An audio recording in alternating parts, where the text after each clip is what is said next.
This is Tommy's Outdoors 141. Today our guest is Dr. William Roche, who is a senior research officer with Inland Fisheries Ireland. And originally this episode meant to be dedicated to various fish tagging programs run by Inland Fisheries Ireland, namely Marine Sportfish Tagging Programme, which is aimed at Elasmobranch species like sharks and rays, bass tagging program, but we especially focused on Tuna CHART program. Tuna CHART is an angler-based program for tagging Atlantic bluefin tuna.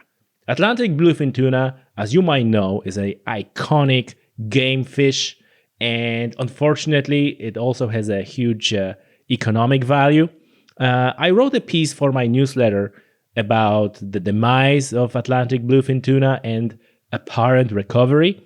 So if you're interested in learning more about that, you can, or you should actually subscribe to my newsletter, newsletter.tommysoutdoors.com, or just go to the description of this show and you will find a link there. But in this episode, we're focused on much more than just the conservation status of a tuna. We talk about the program itself, as well as we talk about fishing for those majestic, massive fish. We talk about tackle required for that. We talk about how charter skippers can get involved in this program, as well as we basically walk through the typical day of bluefin tuna fishing. If you're interested in this sort of endeavor, and if you're a big game, and if you're a big game angler, I'm sure you are. So that's an episode that you will have an opportunity to enjoy in a second.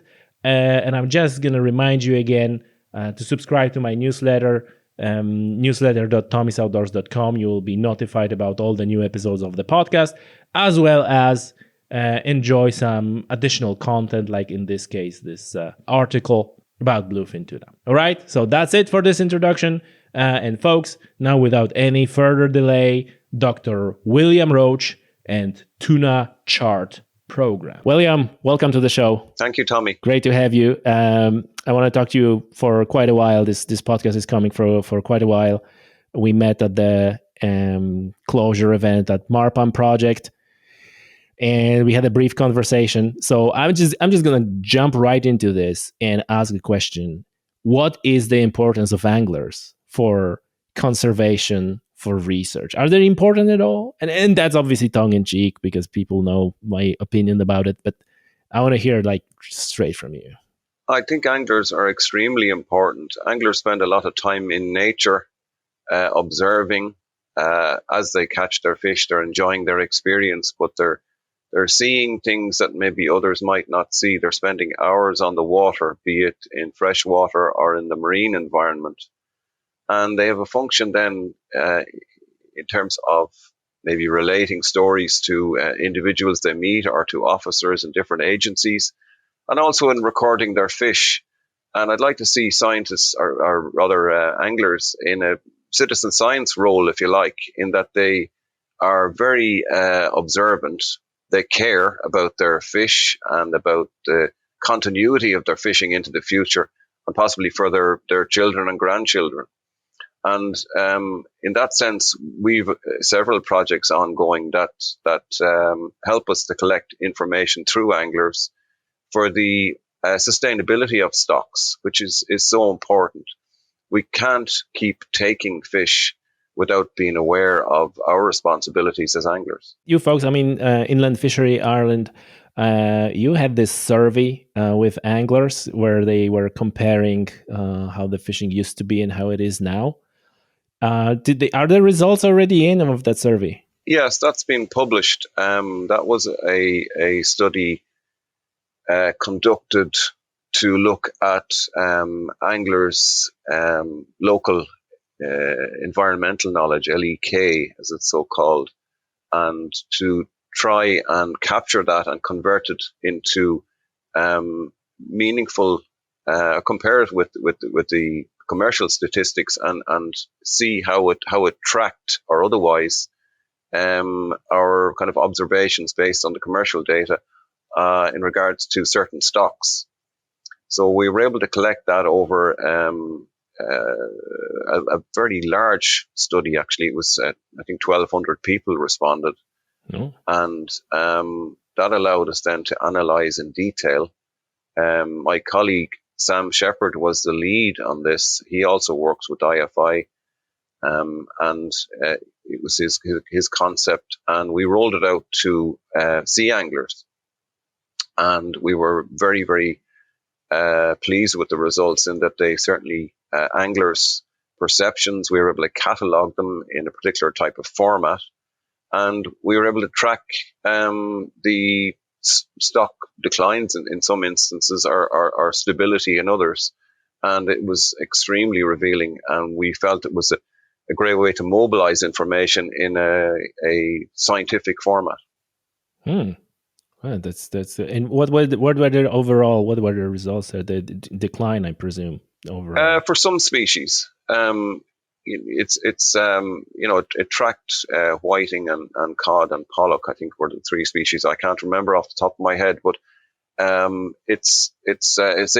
was most interesting for us was the fact that this type of knowledge was able to track the changes in the populations over time, which is so important, and maybe proof of the value of anglers' recall and input to these type of scenarios. I remember filling out that survey. I liked it a lot because it had a lot of mechanism. It was really well constructed survey, and I'm not saying that only because you're here on the podcast, but it's really hard. I found it's hard to come across the good survey, well constructed survey, but that one was really good. And it also, I think I remember, had this mechanism built in for the error, and so we could validate whether the answers are really what people observe, or whether they matching some other answers which were slightly different. So that was I think really good. And you say that these results track according to the other observations. They're matching. The limitation on any study like this is to have time series information. In other words, commercial data. So while we'd like to talk maybe about species that have, maybe of greater angling interest, it's probably only in this instance, in terms of proof of concept, useful.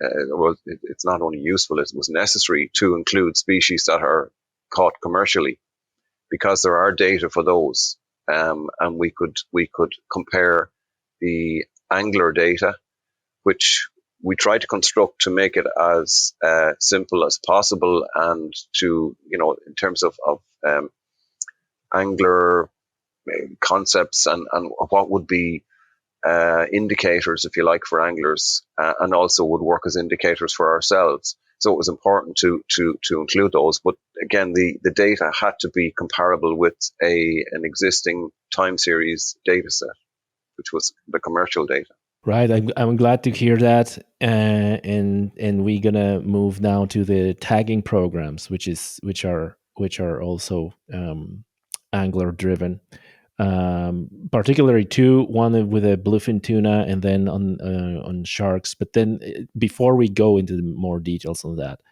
these are also good examples of how anglers contribute to science and contribute to conservation, these tagging programs, right? Because otherwise, are there anyone else who's catching fish and tagging them other than anglers? Yeah, there would be. In the case of tuna, yes. An equivalent program has been started in the UK, and England rather. It's also called Tuna CHART. I think they've adopted our name for their program, and that started last year. And we were in contact with the guys in the UK or in England, and gave them some assistance in that regard.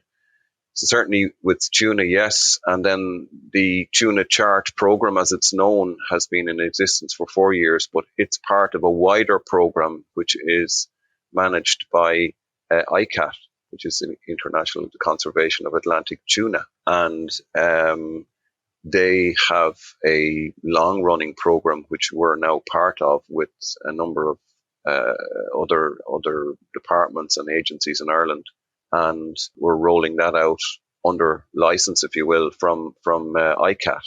So it's part of a wider cooperative program, which has been in existence for many years. Is this bass tagging program also there was also IFI part of that? That was also your Yes, program. that's ours. Again, these are using both in the case of tuna and bass and Elasmobranch, the sharks, rays, and skates. We're using conventional tags, which can be, they're basically pieces of plastic, numbered plastic that would be attached to the fish, and these are all what are called mark recapture programs. So that the fish are tagged in a very benign way by trained anglers. We give them some training in terms of methodologies, and the information we have then is where the fish was released, and if it's recaptured, then we don't know where it's been in the intervening period. There's no getting away from that. You need specialized technology, telemetry technology like satellite or acoustic tags in that instance. But in this instance, it's a very simple program which can be rolled out and is rolled out by anglers, and in the case of tuna, charter skippers, in which the fish are tagged, and the recapture then is the really important bit of information, because maybe through kind of understanding the seasonal patterns, we could say, well, fish are being picked up in different locations, or they have a different home range, or they've grown a certain amount. So we're all the time learning from a recapture. In addition to the first piece of information is the size of the fish and where it was caught first time around. Yeah.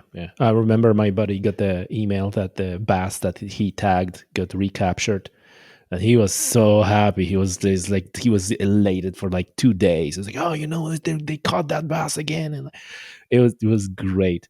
I also know the guy who caught the shark tagged with this tag, and listeners to this podcast probably know that I was absolutely mad on the shark fishing, and so there's quite a few sharks that I caught with those tags out there as well. Always look out for the numbers if somebody recaptured them. Indeed. Let's talk about bluefin tuna, because really this is the main thrust, what we're tending to talk about here. And I would like to hear from you a little bit in the beginning on the current status of tuna, because this is a fish that I probably 10 years, it was 2010, when I was very interested in, and at the time the picture looked like the global quota was recommended was between 15 and 10,000 tons, and then ICAT set that quota on 36,000 tons, which is like 3 times the recommendation, and then the survey said that there was like 60,000 tons caught, so it's twice over the quota. And then scientists recommended like 7.5 tons. In the meantime, I learned the term economy of extinction, where I think it was Japanese company Mitsubishi like tripled their freezing capacity, knowing that tuna may go extinct, because then they will be sitting on a ton of tuna meat. But then you go to the UACN red list, and 3 populations of tuna, Atlantic, Southern, and Pacific, are marked as endangered and near threatened. And I don't want to normalize that something is endangered, but overall, it's like not going to extinct. It's still bad, but it's not like, oh, we almost losing them. We also, I think we talk about the skipper in Donegal in Ireland who used to fish for tuna, for bluefin tuna, and he got like a fighting chair and everything else. And then it was also like around 2012, I think, he just basically removed that. There's no tunas left. Everything is going down and so on. But now they're coming back. So I just want to hear from you, like, what is the actual status? Is it that bad and they're still being exploited and they're going to extinction, or are these information exaggerated, and whatever UACN is saying is well, it's also 2 of those populations are still decreasing. Only southern bluefin tuna is increasing. So how does, from the perspective maybe Ireland and where you sit, how does the status of tuna look like and their conservation status? Well, I think you've tracked it yourself there. In the late 2000s, mid to late 2000s, I think we were seeing a severe decline, and perhaps that's when the IUCN classification work was being done, and there was, I think, a lot of concern about the populations. But I think we're seeing signals now, certainly in the last number of years, if Ireland is anything to go by, and also obviously England as well now, and certainly the Danes and the Norwegians are also tagging fish off the Danish coast. So the fish are there, they're present, they're visible. So we're seeing fish certainly more often in Ireland, and I think one could attribute the improvement in status to the management regime adopted by or managed by ICAT, which allowed Ireland to operate rather a catch and release fishery in order to undertake the scientific work that needs to be done. So as I've said, we have now angling off the English coast, off the Irish coast, and then off the Danish coast. Those fisheries, catch and release, all of them, did not exist, prior to quite recently. So I think it's an indicator of a recovery, a need for more data on the tuna, and that's where the tagging program comes in, and also we're collecting data on size. So I'd say the overall situation is pretty positive, and a good marker for monitoring is the catch and release program. And anglers are, as I said in the opening remarks, anglers are seeing these fish on the water, and they're a fantastic sight to behold. Anglers notice these things, they report them, and I presume it becomes part of the lore and the stories that are told about angling, and obviously that filters back, and then the scientists will have actual data to support that or counter that, as the case may be. And I think it's a positive situation. The success of the program is certainly clear to see. We're seeing it in our own figures. It changes year on year. Some years it's more successful than others, but overall, I think we're seeing a sustainable catch and release fishery, which is providing information which can be used by ICAT to monitor that fishery. And I think ICAT would be quite conservative, if you like, in terms of management, in order not to ensure over exploitation. And I think it's ideal for anglers to be involved here in a very constructive way to providing good quality data through the various authorities. We're working Inland Fisheries Ireland with Marine Institute and the two departments, Department of Fisheries and Marine, and our own Department of Climate Change and Environment, to provide this information along with the Sea Fisheries Protection Agency. So we're all working together to monitor and manage the fishery. Yeah, and I think it's also important to note that what we're talking about here is Atlantic bluefin tuna, and this is not the one that is exploited off the coast of Japan, right? This is Pacific. This is a Northeast Atlantic stock, yeah. Yeah. So from the US on the west coast of the US. Right, yeah. Right. So because a lot of these informations are coming in, like how fish markets in Japan and all that. So we need to be careful to not mix those two. Okay, so ICAT is actually not the bad guys at all. They're actually doing a good job here. Well, they're tasked with that function. They're collecting data from various tagging programs. As I said, they've got in Europe that I'm aware of, Danish. I'm not sure if the Norwegians are involved, but Danish, England, and ourselves, and there may well be others. So all those data actually are prepared and presented very, very quickly to ICAT. So they have the best available information to make decisions in a timely manner on these stocks, because obviously it's a very valuable species, and economically, right? Yeah, absolutely. But also for sport fishing. I mean, it's probably la creme de la creme for many anglers. To catch a tuna is a fantastic achievement, and very enjoyable, and it just behoves anglers and everybody involved to ensure that the fish is handled properly and returned, and fish welfare would be key in certainly the Tuna CHART program for us, that it's to ensure that the fish is well managed, if you will, short fighting time, and returned properly, and that's key to this program and to the success of this program over the last now 4 years. The program only finished for this year on November the 12th. Okay, so it goes like annually for the season for the fishing. Okay, so these fish are not exploited commercially right now. Well, they might be off the in international waters off the Irish coast, yes. Okay. So again, the interesting thing, I suppose, having fish tagged is you'd hope that some fish would be picked up, but to date, none of the tuna tagged in Ireland have been picked up. Is the commercial exploitation of these fish, it's prohibited in Europe, or is it prohibited in Ireland?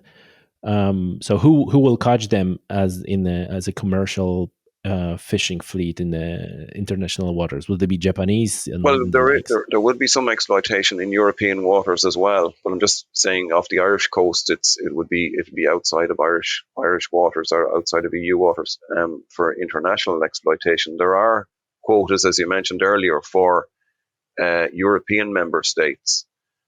They would be long established. Countries like, there is exploitation in the Mediterranean, for instance. Croatia would have a quota, and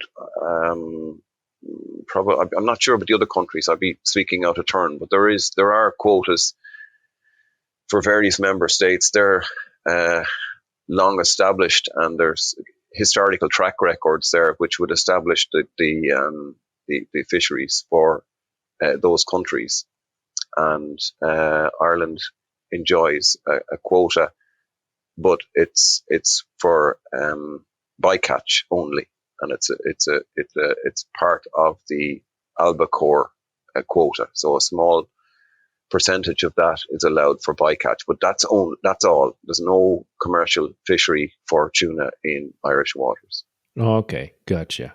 So we have only anglers who are allowed to catch as a part of this Tuna CHART program. And for people wondering, CHART, it stands for catch and release. It's a CH from catch and then and release, and tagging, CHART. Very, very nice play on words. Listen, so just to outline for people who might not know, this is like a massive fish we're talking about here. The biggest one was 1.5 thousand pounds. It's 600, 700 kilos.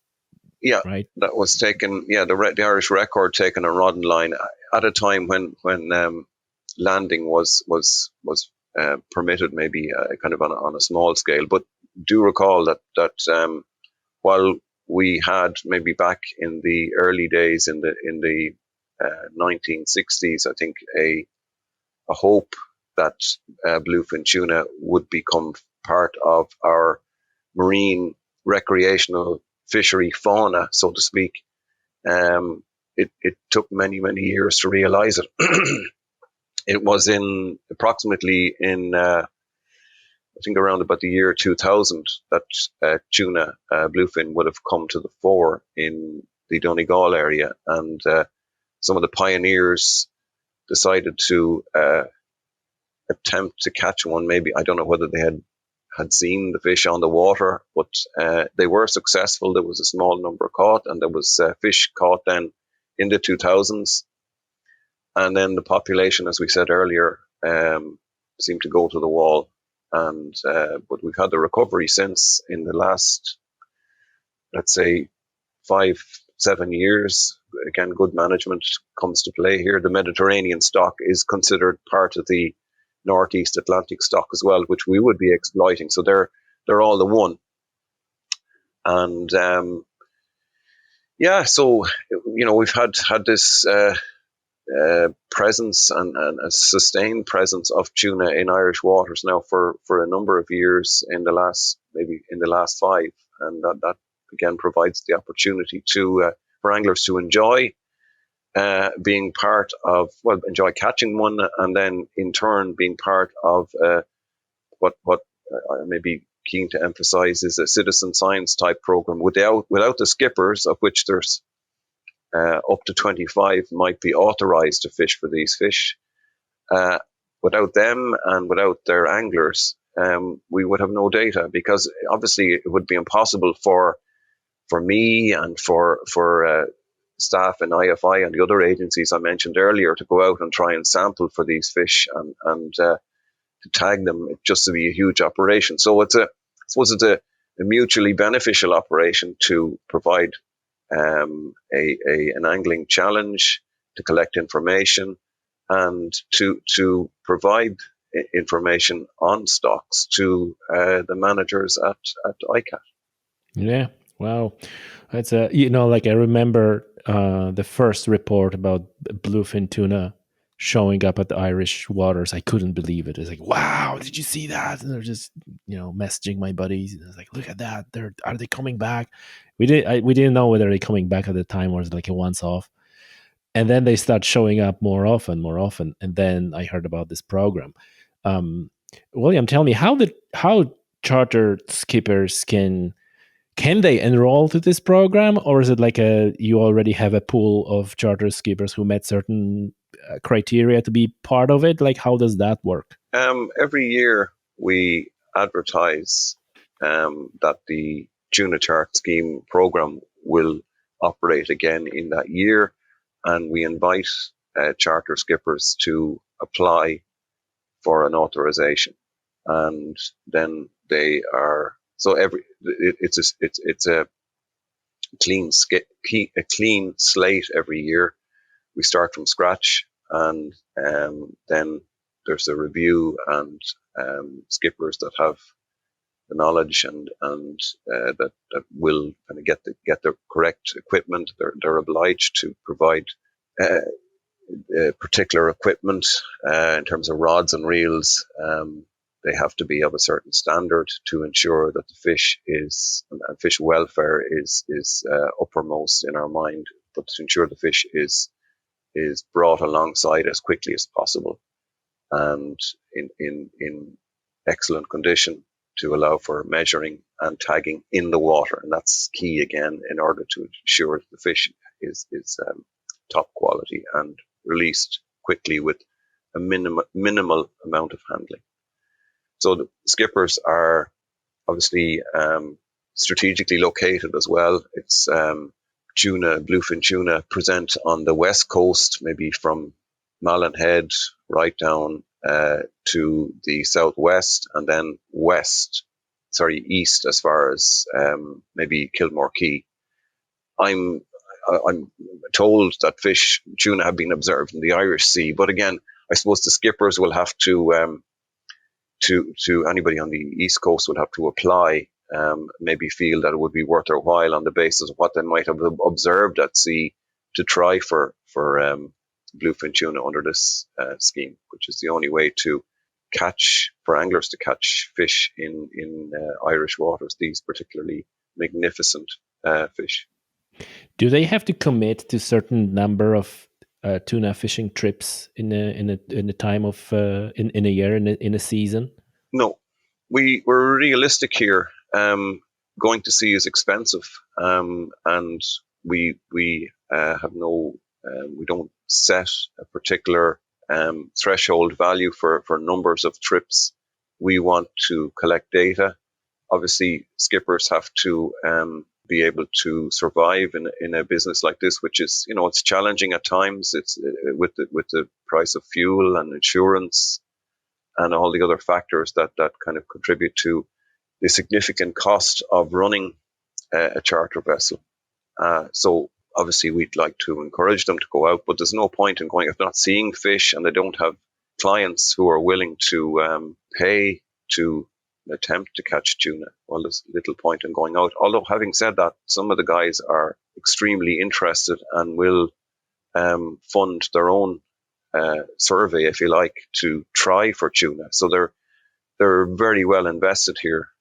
It's a great opportunity. I think they see the magnificence of this particular species, and there's a great interest in collecting information for the program, which they do through they use technology to do that. So again, we're very current in terms of day-to-day understanding of what's being caught, what the patterns are. Yeah, I was just thinking about the situation. Like obviously this is quite different trip for bluefin tuna, less anglers, and I was just thinking about situation that you can someone will. I'm not saying that anyone does that, but someone can apply for, get to the program, and then a whole day going for like with 12 folks catching mackerel or and that way that spot is kind of like taken up by someone who might actually go do something. Hence my question whether they have to commit to certain number of trips or anything like that. No, well, I mean, I think we're realistic about it.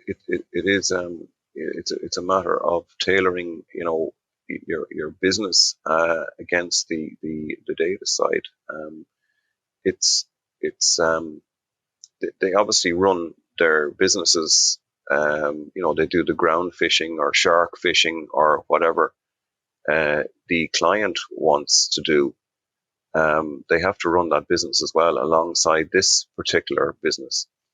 And I would say also that bluefin tuna angling is probably one of the more expensive types of trips you might do, given that one is probably traveling, by dint of having to troll for periods of time, which is it's eating up your diesel. So there's lots of commercial considerations here as well. So we're very much aware of that. Yeah. What are we talking about? Talking about 1.5 thousand euro per trip, something like that. I think it's about. I don't know. It's probably 1,000 or maybe a little bit more per trip for probably 4 anglers. So it's quite a commitment for the anglers as well. So if you're investing that sort of money in a trip, you probably would like to think that you're going to be successful. And based on data, the information we've collected to date, on average, the last few years it's varied. That this year, for instance, there's approximately 1.5 bluefin tuna tagged per trip this year, which is pretty remarkable. Last year it wasn't so high, and then in 2020 it was about 2.2 tuna per trip. So that's per boat day as such. Now that's not per angler. Now that's per boat. So if there was 4 guys, 2 of them would probably hook up in that time in 2020. But it's ranging between, let's say, 0.7 and 2.2 tuna tagged per boat trip per day, and that's irrespective of where you are. Now, some areas are better than others, but on a national average, that's pretty productive, you'd have to say, and very encouraging.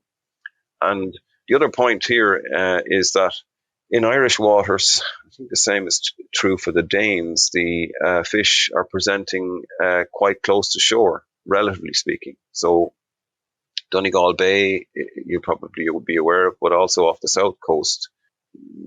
Oftentimes, distance isn't a huge factor. So, whatever it is about the marine environment here, it seems to suit the aggregations of bait fish, and then in turn the aggregations of bluefin tuna, and whatever the physical environment we have, the bait fish seems to stay in particular areas, and the tuna are there along with other species to gorge on massive shoals of bait fish. Huh.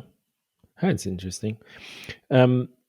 William, what is the equipment those folks needs to have on the boat in order to apply, or maybe in order to be successful when they apply? Well, you're looking at rods over 80. I think it's an 80-pound class rod up to maybe 150, and then reels the same. You're looking at quite a significant investment, heavy duty equipment that's designed to handle a tuna as quickly as possible. I don't have the exact spec off the top of my head here, but it is, you'd be looking at thousands of euro of investment, maybe 8,000 euro investment in order to ensure that you have the equipment, and that would include the line and the hooks, for instance, they're all specified. We are very, very particular in terms of the equipment that needs to be used, and the rod needs to be suitably rated. Not suitably rated for the angler to enjoy a lengthy play. No, it's not. That's not what we're about here. It's about the fish and ensuring that the fish is brought alongside. If the angler can have some fun, but the bottom line is to get the fish alongside as quickly as possible. And the skippers are trained in that. They get training every year, and in terms of managing the fish and tagging the fish and recording the information.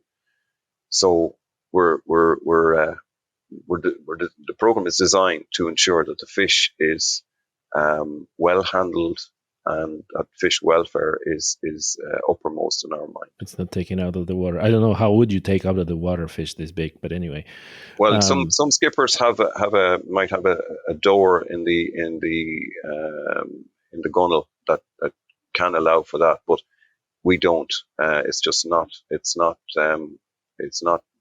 something that we allow or would want to allow. It's just the tagging can be done in the water. There are methodologies that the skippers are very adept at this now, and the skippers, in fact, a skipper like Adrian Malloy was able to, and he's a pioneer in this area, was able to show us methodologies in terms of handling fish, and was extremely generous. He's a skipper based in Killybegs, extremely generous in terms of providing information to fellow skippers and ourselves as regards handling. So, we've all come a long journey together, and the partnership between the skippers and ourselves, the research biologists, has been very, very fruitful and productive. Walk us through the typical trip, as from the angler perspective. Just by the way, I probably wouldn't take more than 2 anglers, like me and my buddy, just to have a bigger chance. Well, so walk me through the process. Like, I'm assuming that all the gear is already on the boat, because that's a part of a trip, because nobody probably would buy all the gear themselves, and unless, because usually, let's face it, it's usually probably a couple of trips and one and done, maybe even like a bucket list kind of thing, unless someone wants to become like a bluefin angler. Because like you mentioned, it's like 80, but probably up to 120 pound class rod and reel, and you need a fighting churn, you need a harness, and you need to strap everything else. So that's a lot of thing to figure out, and it takes time. So I presume that this is all in the package that Skipper offers that, right? Indeed. He would have, the rods, certainly, as you say, they're heavy duty, designed to manage a fish of the size. Given, we talked about it earlier, the fish, they can be up to 30 years of age, and they can grow to huge sizes. But what we're seeing in Ireland here, for the most part, is fish. Maybe the mean length of those fish is about 2.2 meters or 2.1 meters. So, it's a big fish. It's the size of, and very, very muscular. I think somebody who mightn't be familiar with them, think about a mackerel, which might be maybe a kilo, and then think of something that is, and 1 kilo mackerel is a big mackerel, but they're very, very lively on the line, particularly on light gear. If you multiply that maybe by 400, that's what you're getting into. And that's probably a modest fish of 600, well, estimated 600 pounds have been caught in recent times, but and possibly more. But you're asking about the gear. Yes, all these boats are checked, and the gear is checked by our guys in advance of the season. Not many would have a fighting chair. Some do, but what they do have to have is a swiveling rod holder in the gunnels. So the rod is in the swiveling rod holder, and the fish will be played out of that, or played out of the fighting chair. And harnesses are required, certainly, as well. So, and the rods are bent butt rods, as I say. So they're designed to fit into the swiveling rod holder. So the skipper would have had to purchase the swiveling rod holder and the bent butt rods and all the rest of it in order to work on the program, and everything is checked out. So the typical day, I've not done a day in Ireland, I have to say. Some of my colleagues would be better able to speak to that, but generally speaking, my understanding is that it could be an early start in the morning, and what you're heading out, then you're looking for, the skipper has to log on. Then he's got his his tablet for recording information, which we would provide to him. But you would head out, and you're looking for signs on the water, which can be, say, bird activity. Is maybe key in that. Now, I'm sure there's lots of other indicators that maybe the skippers are aware of. Obviously that's kind of their own information. They will have areas they probably go to, but it's not a huge distance out to what would be the tuna waters, say off the Donegal coast, or to a certain extent off the south coast. And it's a day of trolling, then looking for fish. But you're looking for other feeding animals as well, and there may be what they call a tuna bust, fish moving on the surface, and they're spectacular to see. And if you're in that vicinity, then you're in with a good shout, and you're fishing what's called maybe a daisy chain arrangement. So you've got tractors on the surface, and you've got one hook in there, which is obviously you're looking for the tuna to oblige then by attaching onto that, and then you're in business. Then once you're playing the fish, and then the skipper uses his skills and you use your skills to outwit the tuna and bring it alongside, and then the measurement is done in the water with a particular type of measuring tape, and the fish is tagged with a tagging pole, and all the tags are individually numbered, and the skipper is recording this information all the time. The fish is retained by a lip grip, which many anglers would be familiar with. It's a large one, obviously. Yeah, I was going to say that. That's got to be like a pretty sizable lip grip for 600-pound fish. And that's the idea then, to hold the fish then in the water, and then the fish is, once all the necessary is done, the fish is unhooked and is, what's the word I might use? Recovered, if you will. It's refreshed in the water, just to make sure it's in excellent condition going back. So the skipper drives at maybe a couple of knots, and the fish's head is submerged under the water to ensure that we have water over the gills, because tuna need to move in order to breathe. They're not like other species that can be stationary in water, and they have to move. If they don't move, they will die. They're like sharks, and tuna are similar in that regard.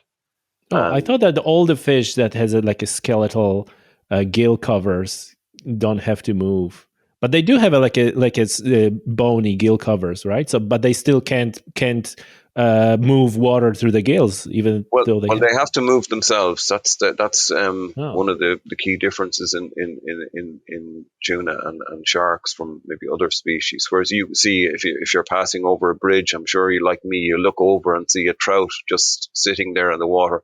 Tuna do that for any length of time, they'll die. So they need to be moving, and so the skipper then drives for however long it takes. 2 minutes, 5 minutes, 10 minutes, as long as it takes to make sure the fish is healthy. And then the fish is released and off it swims, and you'll see that the tail will be flapping and all the rest of it. So that's a recovered fish, and it's just ensuring that the fish is in very good status when it's released. Huh. That's a thing that I didn't know. I thought that I understand sharks because they don't have a gill cover, so they need to move. But I thought that tuna has a gill covers, but it's still very interesting. Very interesting. I learned something, and I'm sure that many listeners learned that too. Okay, cool. So the bait is the artificial bait, this kind of like a imitation of a octopus or something with a skirt and a Yeah, single hook inside. yeah. It'll be like a squid or a squid bait, maybe crazy colors, pinks, whatever. It's hard to know what way fish might visualize these crazy colors in, when they're looking underneath. From their perspective, they can be different color perceptions than we would have. I think possibly it's to do with the action of the squids. These, they're like clotheslines of squids at different distances from the boat, and that works quite well. There is bait. It can be fished as well in some areas, but for the most part, the trolling is what anglers and skippers work with, because you're covering more ground and you're searching for fish. Yeah. So the technique is pretty much the same as for albacore, that you have these attractors on the two rods. I would imagine, like to the size of the boat, you have two rods that are just dragging the attractor things, and in the middle you have your main rod, your business rod. end. Yeah.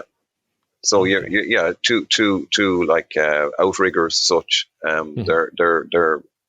They're creating a I suppose something that might stimulate the fish into following or certainly hitting your rod. Yes. Yeah, getting interest. Are you using barbless hooks or just like a regular circle hooks? We're using J hooks. Again, that's prescribed. J hooks, because we don't allow stainless steel hooks to be used, for instance, because just in case a fish was lost or it was, the hook was difficult to remove, we want to ensure that it can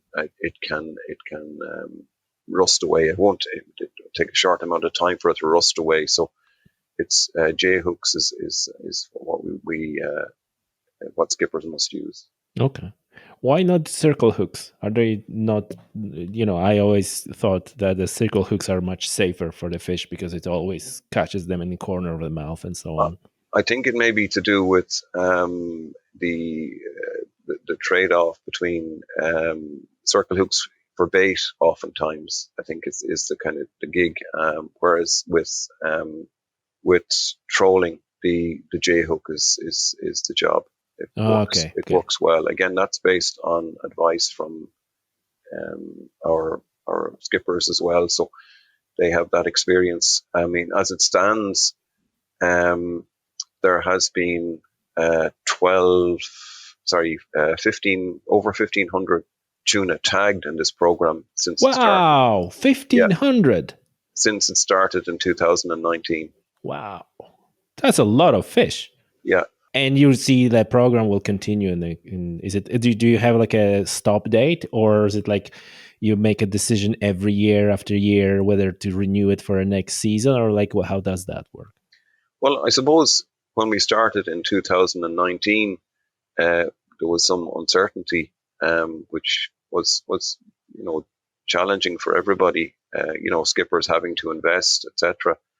But what we have seen is, with the success of the program, we've no mortalities recorded to date. But with the success of the program and the interest in it, and the interest in by anglers, and with good quality data being generated year on year, we're optimistic it'll continue. One never knows if the situation in the commercial fishery was to change. It's possible that things will change, but there's no evidence for any change of late. In fact, this is a methodology, obviously, to collect data, which is key to this. Without the fishery, we'd have no detailed data. So, we're seeing, for instance, in terms of size, fish are, not changing much year on year, which is, you'd expect maybe given the variability in fish sizes that it would change. But it seems, it's quite consistent around, say, 2.1, 2.2 meters in mean size. So and we're not seeing any great amount of maybe juvenile fish in the population either. So that's, it's all information. Yeah. This, what function Ireland has in terms of its feeding waters, it's probably a post-spawning feeding migration. Fish maybe come out of the Med, perhaps, where they spawn, or maybe further south. And there's some satellite tagging work ongoing as well. And then it seems that they head up to Danish, Norwegian waters, and then, come back. But the tagging data will show us in due course. The satellite tagging data will show us in due course where they, what tracks they take, and that'll help in the management as well. So there's a number of, we've got the conventional tagging, which the Tuna CHART is involved with, and then the satellite tagging, which will give us more detailed information. So we're collecting information on the fishery through the Tuna CHART program in terms of day-to-day information about the aggregations and the seasonality of these aggregations. We've got fish presenting in the summer in certain areas, and then, for instance, in the south, it seems to be that they're more prevalent there in the autumn period. So why is that? That's that's something that would be nice to understand. So we've looked at some of these things. What are the factors maybe influencing that? Is it to do with bait species or the particular local conditions in terms of the topography or the depth or whatever it might be, or the water temperatures? We're all the time trying to learn and understand about these fish, so we can do our best to contribute to data to try and help manage them better. Yeah. Were there any recaptures? No, not so far. Not today. Just give it a time. I'm sure. Well, I suppose we could argue that that's a positive thing, that there's so many fish that no recaptures. I mean, it's we'd be very like your friend who caught who heard that his bass had been recaptured by somebody else. We'd be really interested to know about a recapture as well. It'd be quite exciting to know when and where, and for instance, how big the fish had grown in the time, because we'd have an exact measurement, and we'd like to know, what sort of condition it was in, and I suppose any of these recaptures and any of these programs, we've mentioned, we're talking for a while now about tuna, but any of the Elasmobranch species, sharks, rays, and skates, any recapture, I suppose, is a sign of, a successful catch and release situation. Yeah, it's very gratifying, and as well as providing information. So it's really interesting. For sure. William, we'll be amiss if we haven't mentioned the Elasmobranch tagging program, Marine Sportfish Tagging Programme, I think it's called, and it's running for 50 years. So if you can just give us a brief overview of that program, how it started, what was the idea, and what I'm most interested in is how the data is being used. Is that data being used for any specific research, or is it publicly available and any researcher can tap into that data and do their own thing?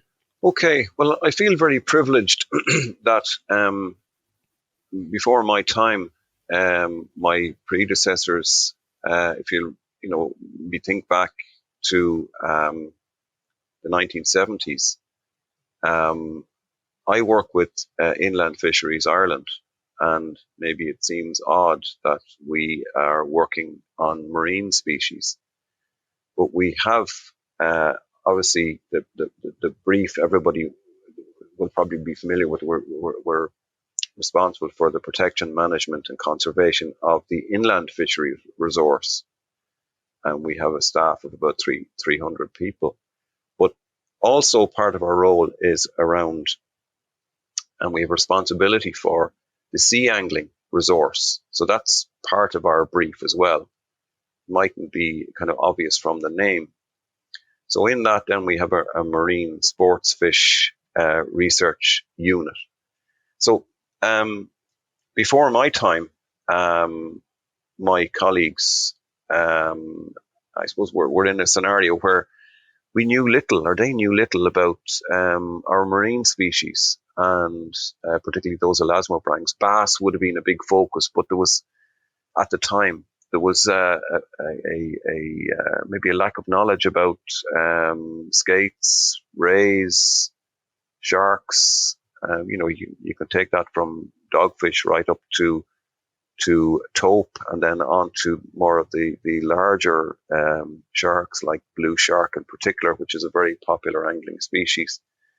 So little was known. So they designed a program to start tagging these fish, and maybe in some instances there was kind of limited availability of tags as well. So they were very much pioneers, and they wanted to understand more, and also to understand maybe the impact of anglers fishing for these fish. So I suppose as a means to encourage catch and release, they worked with a large number of, I suppose started small, but worked with over the years a large number of skippers to deliver the tagging program. And now we have a program that is working through skippers and also through anglers generally. And we've had many people involved over the years from all corners of Ireland, and some of them are specialising in, say, taupe, and some of them are more, they would catch ray, and but there's quite an array of species that are captured by anglers, and so it works on a number of levels, as I say, promoting catch and release, collecting really good quality information, and we have published the information. There's about 48,000 fish have been tagged over the 50-year run of this program, and there's been about 2,200 recaptures, depending on the species. Obviously, the information is published in scientific papers, and also some on our website, and we will be putting some of it up for people to view in terms of all the general records very, very soon, actually. But there's papers published on angel shark, for instance, also known as monkfish, and its difficult situation. It's certainly it's in real decline. And that's both here and across its distribution generally. There would be serious concern about its status at IUCN level. It's certainly It was in Tralee Bay, the population of it, right? Critically endangered. Well, there would be populations in Clew Bay as well, and in pockets elsewhere. So there's a lot of work being focused on the angel shark. But we've published on with colleagues in other institutions our tagging information on poor beagle, on blue shark. We're working now on other species as well. So we've a lot of records to go through, and the information is we're getting the information out, and that'll feed into ongoing activities like the Marine Strategy Framework Directive, which is like the Water Framework Directive for the marine, and understanding the status of many of these species, elasmobranchs in particular, and others. We're able to contribute to those. We'd hope that the information we have will help us to inform processes around marine protected areas, around any real, say, development of our coastal waters. So again, anglers coming to the fore, collecting the data, and skippers indeed collecting the data for us in terms of marking fish, tagging fish, and then the distributions then can be through recaptures, can be understood then where fish actually go. And some of the journeys they've taken over the years are spectacular, particularly around blue shark. And they're very distant migrants, and they've been picked up off the west coast of the east coast of the US. They undertake massive migrations. So they have those long fins, which are like gliders. They just basically glide through the water. This is a sign to behold, seeing shark. Absolutely. This is all good news in my view. And look, the porbeagle shark is coming back as well. It's like kind of like a similar situation where there were almost none, and we see more and more catches now again by anglers of the porbeagles. Yes, absolutely. And again, some of our older tagging data was mobilized there recently. We were able to show a porbeagle that travelled from, this is back about 40 years ago, travelled to the east coast of the United States. So, sorry, it picked up off the Canadian coast, in fact. So it had made the full journey, which was a first. Yeah, but the porbeagle, yeah, they're certainly anglers are tagging some first in some key areas, and we are also working with colleagues, Dr. Nick Payne in Trinity College Dublin, and there's a porbeagle tagging program ongoing there, and the migrations that two fish that were tagged earlier this year have been undertaking, that's through use of satellite tags, are remarkable. Very distant travelers, and in very, very quick time, up to maybe 70 kilometers a day traveling. So these tags are reporting on a daily basis if the fish comes to the surface, which porbeagle seem to do. And remarkable information where, it'll all help in our understanding of the range of these fish, which is so important. And in that, it's crossing a number of international borders. So there are pressures, maybe different countries have different approaches to management, and we want to understand where fish might be vulnerable or threatened, and understand more.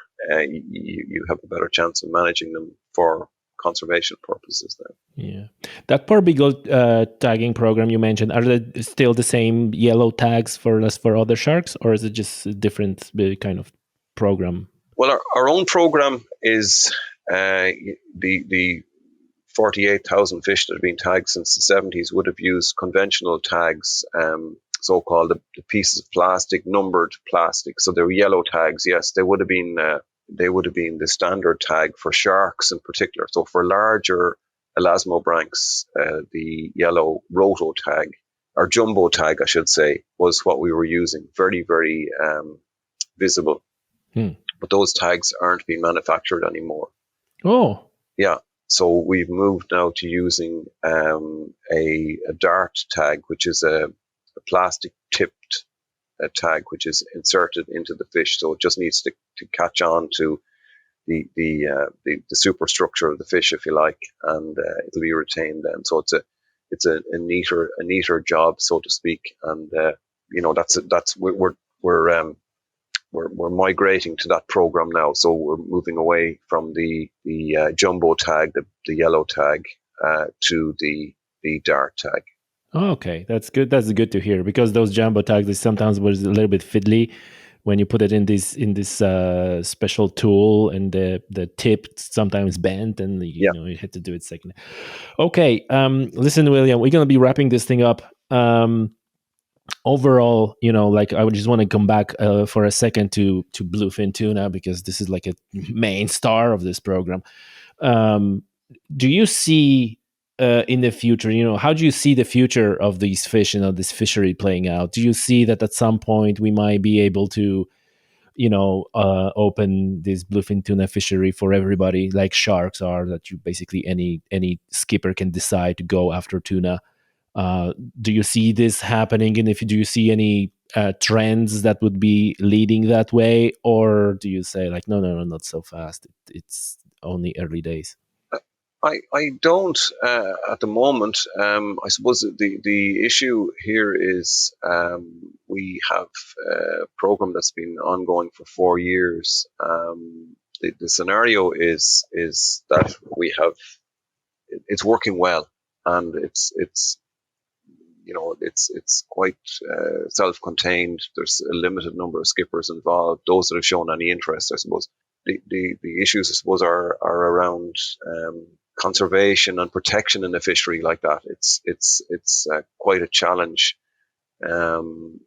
I think to open it up would be rather difficult. Now, Oh yeah, but I'm thinking like 10 years from now, 5 years from now, yeah. something like Well, I that. think the I suppose the challenge there is the member states with the quota are probably unlikely to provide Ireland with a quota, in case of mortalities. So with more exploitation, you might expect mortalities. Or as it's now, we have zero reported. So it's about protecting the fish as much as anything else, and we're working in a very narrow bandwidth at the moment with regard to what we can actually do, and we're working to that at the moment. We've the maximum number of skippers that we can have, and that's that quota is filled or virtually filled every year, and it seems to be maintaining itself without any problems. So I think all of the fisheries generally, certainly the commercial is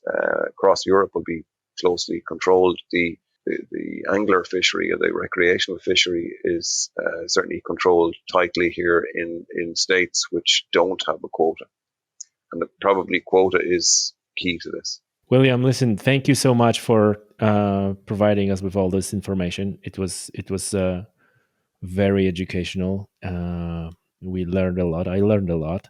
Are there any final words of wisdom you want to leave us with? Well, I just again, your opening question was about anglers and citizen scientists. We also have a program in IFI. It's called the IMREC program. It's the Irish Marine Recreational Angling Survey program, and again, through that, we're trying to capture the numbers of fish caught by sea anglers in Ireland.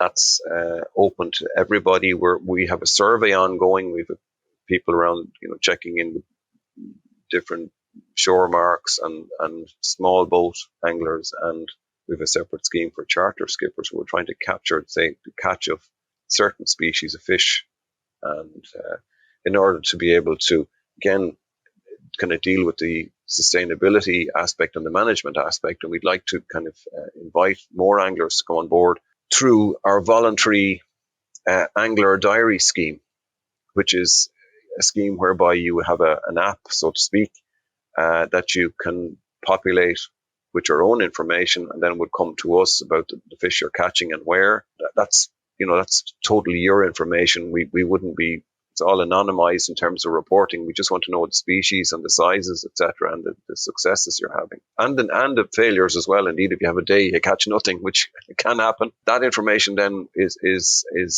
worked up to look at our catches of species, and that'll help us then, at within IFI and then further afield. This is reporting for Europe to understand what we're catching and to be able to manage stocks better. Because in some countries, maybe not so much here, there is a kind of high angler exploitation of some species. We're not seeing any evidence of that here at all. The catch by anglers is relatively small for most species, and in the context of commercial catches. But that diary, angler diary, is the IMREC diary. It's on our website, IMREC. And if anglers are kind of in the team of citizen science, we've Tuna CHART, we've got the tagging program, we've got the bass tagging program, and IMREC as well. So I think anglers are very responsible, and to help sustain the sport. The more of that we have, the better. And you're a kind of a, I suppose an angler is kind of like a steward, if you like. They can demonstrate great stewardship by becoming even further engaged here. And I'd like anglers to maybe consider taking that on. It's not very onerous. It's a simple enough app. The beauty of it is if you do go well any given evening, you can write it down, your own rigs and all the rest of it, and what worked well for me. So you have, without keeping a paper diary, you have an electronic record of your angling, when, and tide if you wanted to put it in. And that's a freebie which might help improve your success down the line, but certainly would help us and Ireland Incorporated in terms of reporting on our fish stocks, marine fish stocks in Ireland. I'm gonna put a link to that app in the description of this show, so folks, you can go in there and click and download the app. And that's a very good summary. William, thank you very much. Appreciate your time. Okay, Tommy, thank you.